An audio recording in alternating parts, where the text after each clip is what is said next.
Today on the Locked On Hornets podcast, now the band is really back together. David Walker is back on the pod. Kemba Walker speaks on LaMelo, one Charlotte Hornets point guard great, speaks on another in the Charlotte Observer. We'll break it all down, all today on LOH.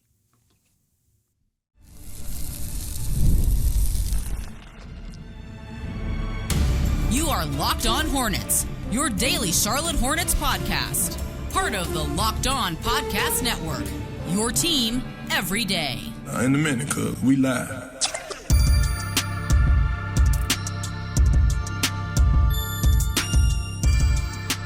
It's Locked On Hornets, part of the Locked On Podcast Network. It's your team every day. Thanks for making us your first listen. We're free. We're available anywhere you get your pods, and that includes YouTube. There's smiling Doug Branson. You can catch him on everyhornetsboxscore.com, and he co-owns it with the other guy you see on the YouTube screen, David Walker, also a part of everyhornetsboxscore.com. Every single one of them. Guys. You know, some seasons... Yeah. Some seasons we like to focus on the word Hornets on every Hornets box score, but most seasons we're focused on every single one of them. That's right. David said so much without saying a single word, with just that noise that he let out. I wouldn't call it a sigh. I would call it was like a sigh grunt. It was something that revealed your displeasure with this season, no doubt about it. It makes the Hornets make your body do crazy things these days and make you breathe differently. All right, there's David Walker. They're still doing it, though, folks. Everyhornetsboxscore.com, at David B. Walker on Twitter, Doug on Blue Sky, at Doug Branson. Also, make sure you are listening to the Locked On NBA show with Doug hosting it. A couple things we got to take care of. Want to tell you about FanDuel. This episode is brought to you by FanDuel. From big upsets to game-winning drives, the NFL playoffs are better with FanDuel. New customers can bet $5 and get $200 in bonus bets guaranteed. Win or lose, visit FanDuel.com to get started. And your favorite pod has a newsletter. Introducing the Locked On Hornets Daily Newsletter, one stop for ultimate team and league coverage delivered right to your inbox. Doug takes care of it. Again, so there's two things he's doing daily. Sign up for free now at LockedOnDaily.com. That's LockedOnDaily.com. Start your day with the all-new free Locked On Hornets newsletter. Let's get to an interesting conversation from one Charlotte Hornet point guard great, the best of all time, as it's widely considered, about one of the guys that could take that title from him, depending on a bunch of things, but basically just staying in the purple and teal. If he stays in that uniform long enough and some of the accomplishments come along the way, maybe LaMelo takes that title away. Kemba Walker was announced a member of the coaching staff this offseason. He was there at Charles Lee's introductory press conference, and everybody was wondering why Kemba was there. And then sure enough, a day or two, maybe after, I know it was within the week, he was announced as a member of the coaching staff. He was going to be a part of this organization again. Rod Boone of the Charlotte Observer sat down with Kemba to talk about LaMelo Ball, that point guard relationship from coach, used to be great player turned coach, now into and then talking with what is a great player right now in LaMelo. Doug, what were some of the things that you found noteworthy in the sit down between LaMelo and Rod? Or Kemba and Rod, I should say. Excuse me. Yeah, first of all, I'm surrounded by Walkers. I've got a Walker on my left, a Walker on my right. I'm talking about Kemba Walker. I'm feeling ambushed here. It's like Walking Dead around here is what it is with this season. Oh, that's a good one. Oh, man, ding for you. So these quotes, I think, break down into two areas. You've got one set of quotes here on what LaMelo is working on, what Kemba Walker, who is technically a player enhancement coach, but I think after reading this article, I'm pretty sure he's just a LaMelo enhancement coach at this point. And then the other one was actually an interesting one from Charles Lee. So let's get to this first one here. This is what Kemba says. Now that I've gotten a chance to be with him every day and see him every day, I'm a huge fan of him as a person. Obviously, as a player, we all know that he is unbelievable, but there are some areas that he can get better at. The thing about that, people don't see as much, is how he really tries to get better at stuff. He's always watching film with assistant coach Lamar Skeeter.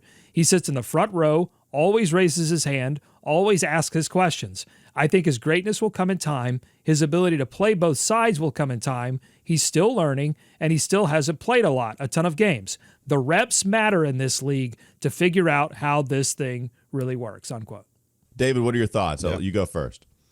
I think it lines up with all the stuff we've kind of thought about LaMelo, and just like if you're not in that building with him every day, if you're not at practice, if you're not spending time with him, kind of away from the cameras. Like, you don't really have a good feel for what type of guy he is, what type of player he is. I mean, everybody assumes he's a nice guy, really hasn't caused a ton of trouble, but like, it's hard to get to know him. Right? He doesn't give you a whole lot on camera, doesn't give you a whole lot in the interviews. So unless you're around him every day, like Kemba is now, you see a whole different side of him, and maybe I'd say the side that you do see from him is kind of that like fun-loving, not childish, but just like, he's still young. He's still a guy that's zest learning for how to life. be an adult. Yeah. And so I think Kemba's seeing some of the more professionalism come out in his time here. And maybe that comes with a change in regime. Maybe that comes with, a new contract. But the important thing is if Kemba's seeing it and he's kind of guiding him along, that ultimately is a good thing. I mean, the biggest point obviously is reps on court, staying healthy, and getting those game reps in to where LaMelo can, take his game still to another level. Look, guys, he's leading the East guards in all-star voting. He's averaging 30 points a game. So, like, that's the good news. Kemba still sees room for improvement, and I think it's another reinforcement of good things about what LaMelo wants to be, because, like I said, we just don't see a lot of it, from behind the scenes, except when you have someone like this who's in there every day. Well, and speaking of the reps being so important, what's great about this is now going into tonight's game against Phoenix, LaMelo not on the injury report, which is excellent news. Seth Curry is probable with the right knee injury, so even a probable designation. I don't mind seeing that from the Hornets PR account on Twitter. And then Trey Mann, Grant Williams always going to be out. Grant Williams always going to be out the rest of the way. So I'm glad that LaMelo's not on the injury report. Because when you talk about the reps mattering so much, all of these ankle, wrist soreness, questionable turned out, doubtful turned out. That's what really sucks, is because, clearly they are a much better basketball team with him on the floor rather than him being on the bench. At the same time, we know what it means for the future of this basketball team, as long as he's in the future plans. And I do not think LaMelo is going to be traded this year for sure. I think they still think LaMelo and Brandon are going to be the two guys of the future. It's going to be the attempt to build around both of those players. So I'm hoping that the reps do increase. And Kemba's right, man. Like, this is the only thing you hear about. You hear it from Kemba. You hear it from Steve Clifford, who talked about this quite a bit when he was the coach of LaMelo. Here's a quote I have from Steve in Hoops Hype. I think obviously our vision for Ball is to be an elite point guard in the league, one of the 2 or 3 best point guards in the league. He has the work ethic to do it. One of the things about LaMelo is if you've been around him, you can't not like him. He's an upbeat guy. He's always in a good mood. He's great with his teammates, and he has a real passion and love for the game. You've never heard anything to the contrary. There's even with the Hornets not having the strongest media contingency in the sense of volume, there's just not a lot of people covering this team. One, because it's Charlotte. It's a top 25 market, but it's right there at like 22. And you don't have a lot of people covering a team that hadn't been to the playoffs in the last basically decade to this point. So, okay, maybe things would get out in a much more savage media market, but something would have been coming out on LaMelo being this malcontent by now. Like, there are still other people doing profiles, especially on a player as popular as LaMelo, and you just haven't really heard that. Like, you don't hear it from the national NBA guys. Well, look, man, I got some sources within that Hornets organization, and LaMelo mailing it in. Like, he's showing up late. You've never really heard that about LaMelo. So I'm glad that Kemba continues that narrative about the star guard. Well, it's interesting that you say we've never heard about that kind of thing, because we have some more quotes from Kemba Walker coming up in just a moment. But I think the most important takeaway from this is that the Hornets have invested in bringing Kemba Walker in as a player enhancement coach, somebody that did not know LaMelo, did not have a relationship with LaMelo. And I think that's important because that allows Kemba, who has all-star credentials, just like Charles Lee has championship credentials, can come in and be honest with LaMelo about where he is and where he could get to if he does the right things. That's what Steve Clifford did for Kemba Walker, was brutally honest with him about, like, hey, you can keep doing this and be an okay NBA player, but if you do X, Y, and Z, I can make you into an all-star player. And that's what happened with Kemba Walker. Now Kemba Walker passing it on here to LaMelo Ball. So I love that, the investment from the team and then the honesty. And let's get to this quote coming up, because it might have been a little too honest. We might have some slippage here from Kemba Walker, and I can't wait to get to this quote. I wanted to set the table for a brief moment, so let's do that. Coming up next on the Locked On Hornets podcast. Bees everywhere! One of the Walkers is hearing something apparently, or he did hear something, and now he's surprised that it's not bearing any fruit to be true. I guess I don't know. Let's try to make sense of this quote. Another one from Kemba coming up next on Locked On Hornets. This episode is brought to you by FanDuel. From big upsets and game-winning drives, the NFL playoffs are better with FanDuel. Because right now, new customers can bet $5 and get $200 in bonus bets guaranteed. That's $200 in bonus bets, win or lose. The FanDuel app gives you everything you need for live bets, same-game parlays, and so much more. Just visit FanDuel.com to join today and get started with $200 in bonus bets. That's FanDuel.com, America's #1 sportsbook. By the way, the whole Bet the Buzz thing, I'm glad we just didn't even mess with that this year. That was a last year thing. That was a last year first 3 weeks of the season thing. I'm glad we just didn't even mess with it. But if we would have gone to FanDuel, baby. FanDuel's the only spot. Make this playoff season unforgettable with FanDuel, an official sportsbook partner of the NFL. More Locked On Hornets ahead.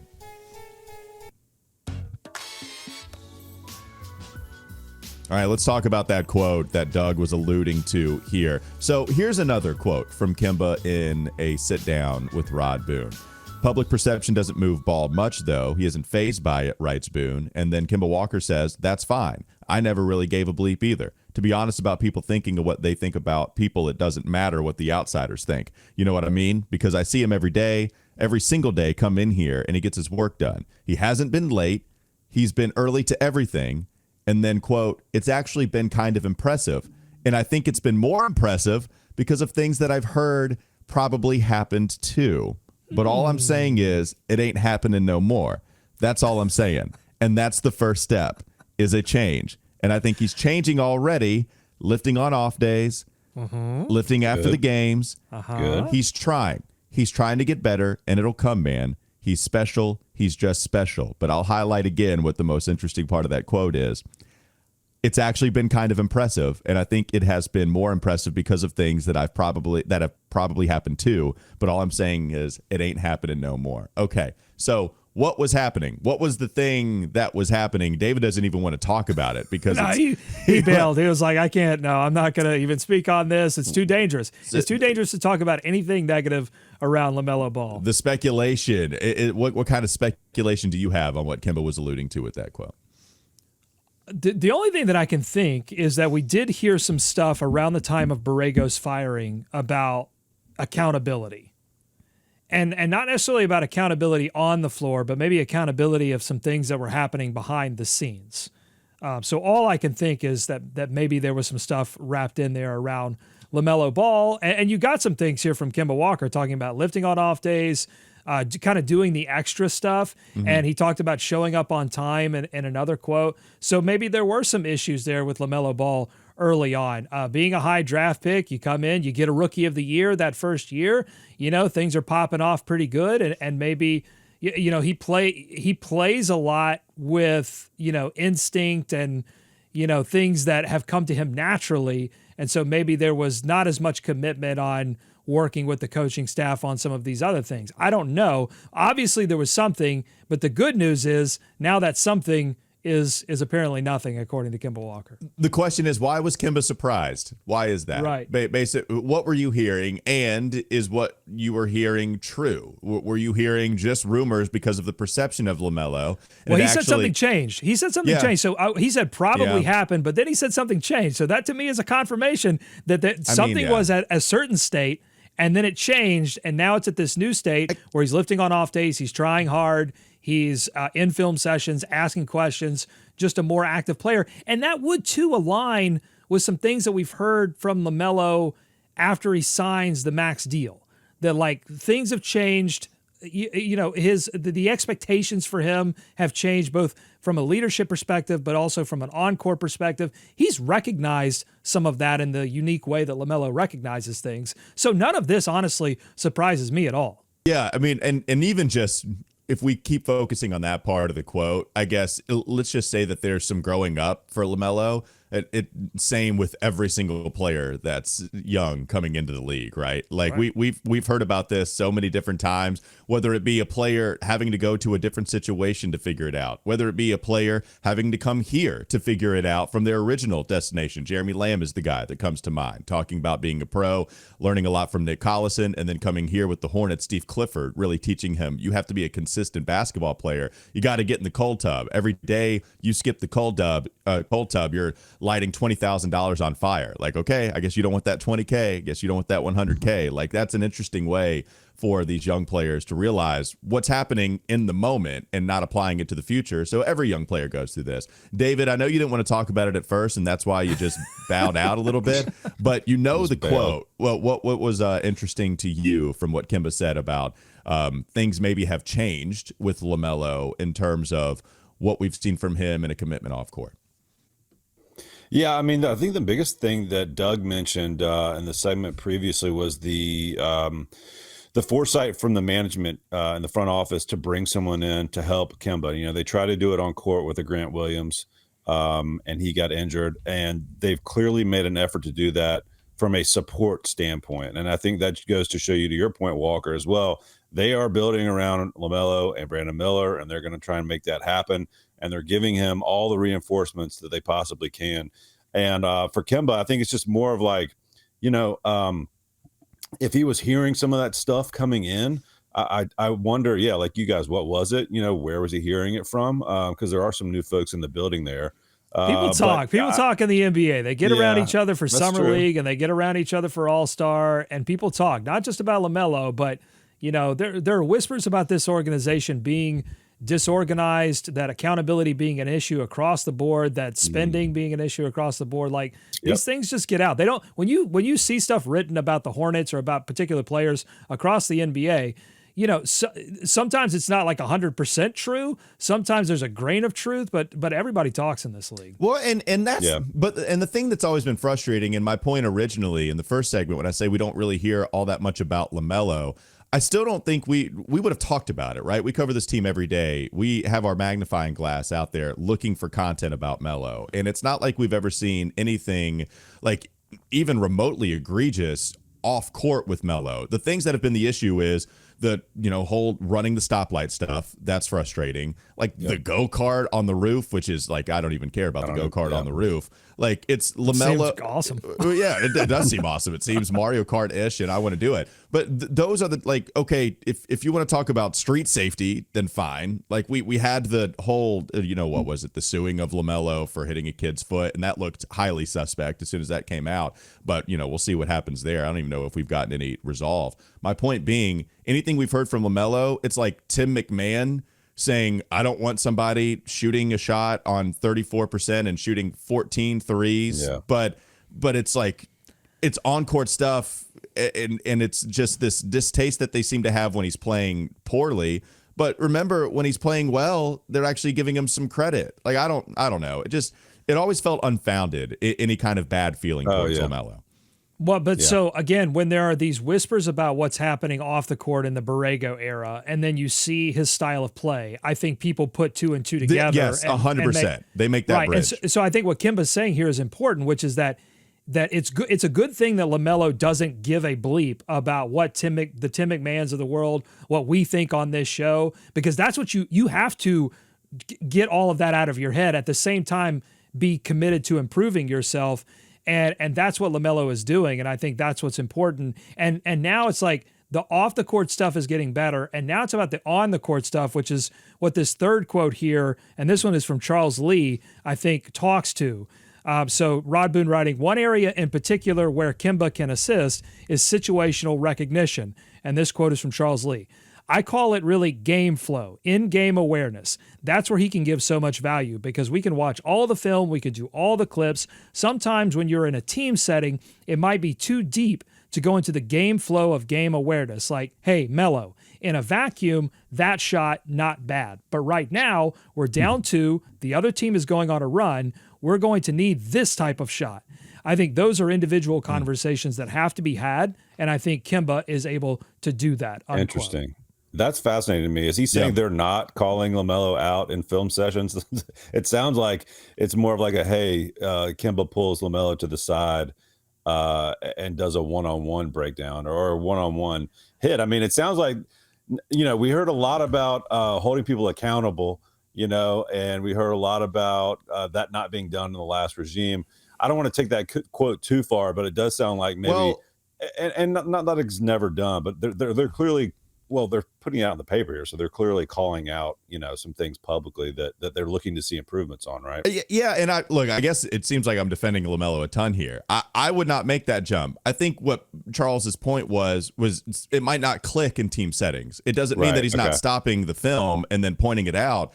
It just might not click. So that I think that's my point. It's you can have everybody goes through individual team meetings, right? Sure. Like everybody has their own coach. I'm sure the big guys were working with Patrick Ewing. The wings are working with even more so now, dude. They've got 20 coaches over there. Right. So when he says we can all watch the film, we can all do the clips, but sometimes when you're in a team setting, it might be too deep to go into the game flow of game awareness. You're right. Like everybody has a different responsibility in that situation that Charles Lee talks about. So I'm sure he could be talking like he's got to take care of all these players. Hey, Brandon, this is what you're doing. LaMelo, this is what you're doing. Mark, this is what you're doing. And then you can really sit down individually with your coach a little bit to the side, and maybe it clicks a little better in that situation. On the plane or something like that. Sure. So I'm kind of in the middle of this discussion here, and I'm kind of leaning more towards David because I don't think we've seen the full improvement on Kemba's or on LaMelo's situational recognition. David, you and I spent for years saying the word Kemba so many times that when his name comes up now, it just sticks in our brain. But LaMelo's situational recognition, there are still problems with his shot selection where you go, wait a minute, at this particular time in the game, I don't know that particular deep three with 18 seconds left on the shot clock was the exact right play, because then that bad miss on the three leads to a transition opportunity for the other team. And so it'll be interesting to see if that improves in the last 10 to 15 games of the season, because then you can go, all right, whatever Kemba was doing individually with him seems to be working. But if we're still seeing the same kind of stuff happen at the end of the season, then I think it's a fair question to say, hey, maybe this stuff ought to come up in the regular film session where you're getting called out in front of your teammates, because maybe that's the only thing that's going to get through to you to make a change. I guess, like, for me, it feels like we're making the assumption he's not getting called out because this quote says it explicitly. And I don't think it's happening explicitly in this quote. I think what he's saying is we can call everybody out in a team setting. We can also have these individual coaching sessions. And LaMelo, to say it's not clicking means there's been 24 games of this, and Kemba just said it in 2 quotes up, that reps matter, right? So if you only have, 24, I guess, how many games has he played? 24 now at this point, 23, 24. To say it hasn't clicked, I guess, would mean we haven't had this situation as many times in the 24 games that he's played with Kemba on staff and with Charles on staff. Yeah. So I hope it works too. It has to click. I don't think anybody's arguing that. Like, of course, it has to work out. I just don't know if we're seeing, oh, this is what this means. This is what this means. Yeah. That's the point I'm making. But listen, we'll all find out about it in 3 years and another Rod Boone write up in the Charlotte Observer. Well, and of course, it makes it doubly frustrating and much more harder to judge when you've got 8 to 10 players out a game. The lineups keep shifting. You got people in there. It's like, how do you accurately judge if LaMelo is really, taking this stuff to heart and making the decisions, or is he just making, hey, whatever shot I get is going to be the best shot? Like, that's ultimately been some of the case for a long time here, when you don't have guys out there who give him a lot of other options. Well, that's the thing. I think embedded in Kemba's quotes about LaMelo will become great in time. Like, he's not a finished product individually, but also the Hornets as a team are not anywhere close to a finished product. LaMelo is part of that, but he's not the only part of that. It's you watch the OKC Thunder, you watch the Boston Celtics, you watch the Cleveland Cavaliers. I mean, you got a close look at the Cleveland Cavaliers against the Hornets a few nights ago, but that was like half of the Cavs' effort, right? If you watch them on a national TV night, it like the level of hustle, the level of physicality, the level of basketball knowledge, the smoothness of the offense, the ball movement is just like 9 levels above where the Hornets are right now. So it's so difficult to judge LaMelo or Brandon, super or Charles, fairly. too. Or Charles Lee, super fairly. Yeah. So Jeff Peterson, get on it. Yeah, right. Yeah. Like I think that's an interesting combo. Maybe we can bring that point up in the next segment. Coming up next on the Locked On Hornets podcast. Bees everywhere! We have to rummage through the Sicko Satchel, plus a point there that Doug was bringing up about Charles Lee and what you see from some of the best teams in the NBA on a national broadcast. That's still to come here on LOH.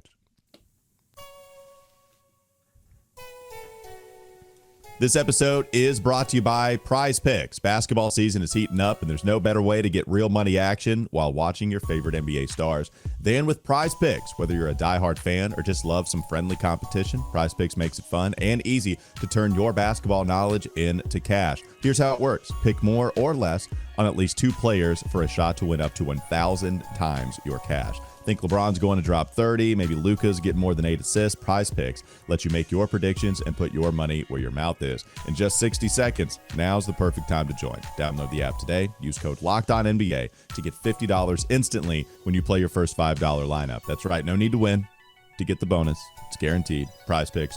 Run your game. Again, Prize Picks. Run your game. One more segment to go. LOH.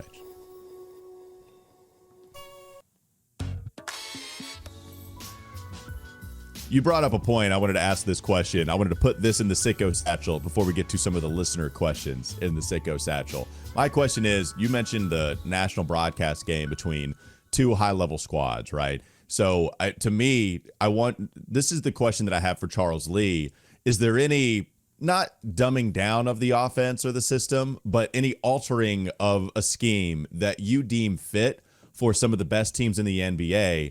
Do you change that for a squad that clearly is not one of the best teams in the NBA, so you can better maximize what players you do have? Or do you keep the standard until the players show themselves to fit whatever that scheme is going to be when you look like close to a finished product, and then you go and you grab the players that fit that scheme? Because this is the standard, and Charles Lee has seen it with 360 victory teams over the last 10 years, with a couple championship teams over the last 10 years. Like, this is my question, because so many people ask, why is Charles Lee running a 3-point heavy shooting offense and he doesn't have the shooters to it adequately, carry out that offense? So okay, because I'm not going to change what I know to be winning basketball. Right. We can change the players, but I'm not going to change the way that I know to be winning basketball. So that's the question that I have. Like, how much, what's the fine line of altering? What's the fine line of keeping the standard? Like, that's the hard part about being a coach that Charles has to figure out. I don't even know if he would have an answer for that. Yeah, I don't know. I mean, he's had so much to deal with coming in this year that is not new for us, right? It's not new for Hornets fans, but I'm sure he looked at it from the outside and, well, there's no way I can lose everyone within the first, quarter of the season, third of the season, like they've been doing in the past years. We changed the whole training staff, for crying out loud. That's got to solve something. But he's still dealing with it, and you can see it. he's getting some gray hairs up there quick. But that's a great question. I tend to think you're right, though, Walker. They're still playing the way he wants to play. Not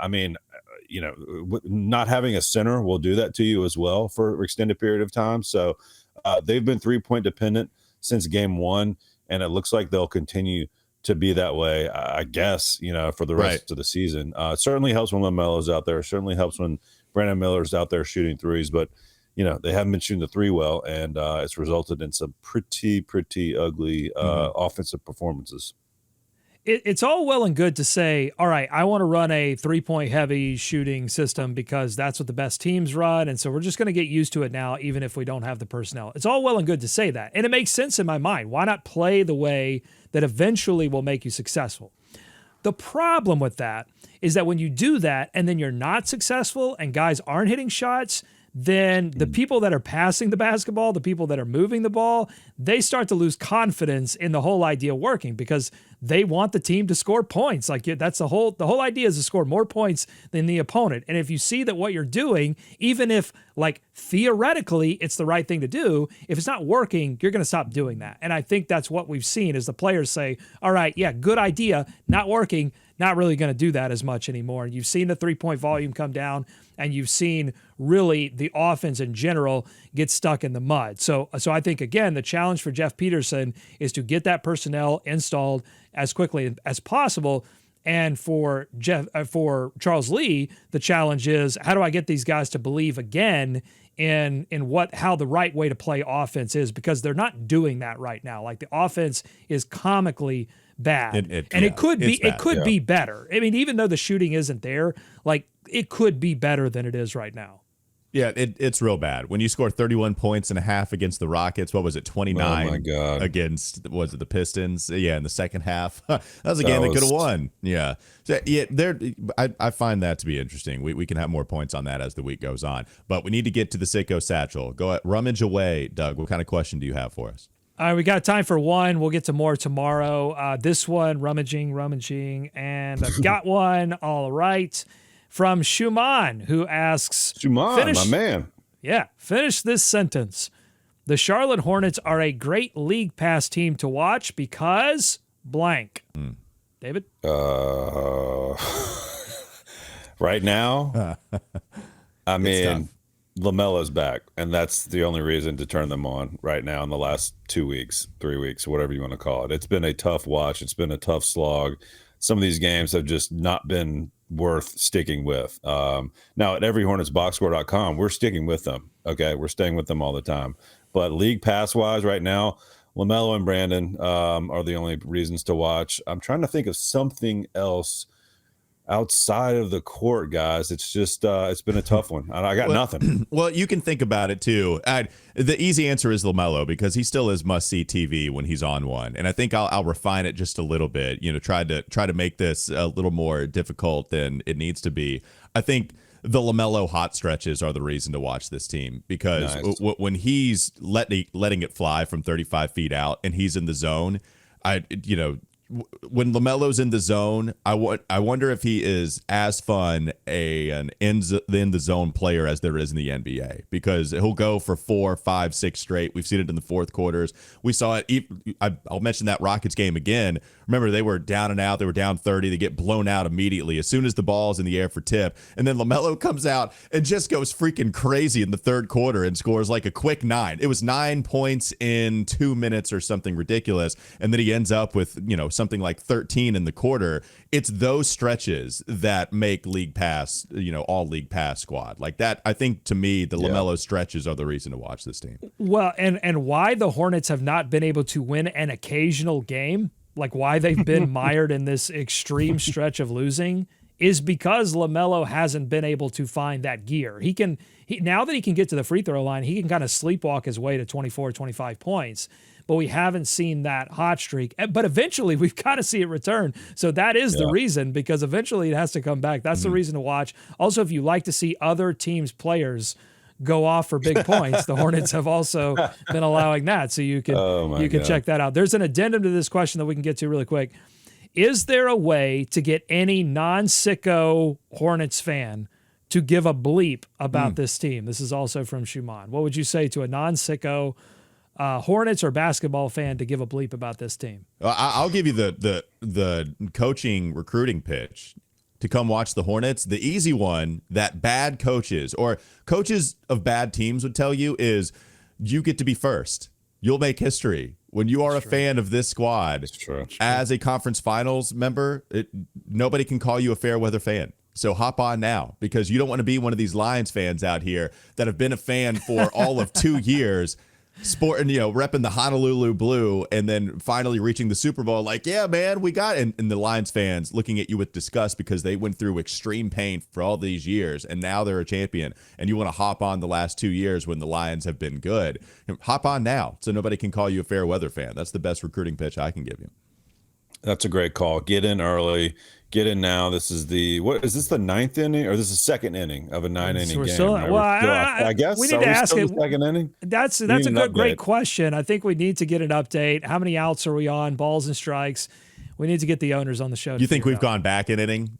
I was going to say. Oh God, I hope not. That's a question. No, baseball games already are way too long. We can't go back innings. We've got to keep going for it. I think we're probably in the.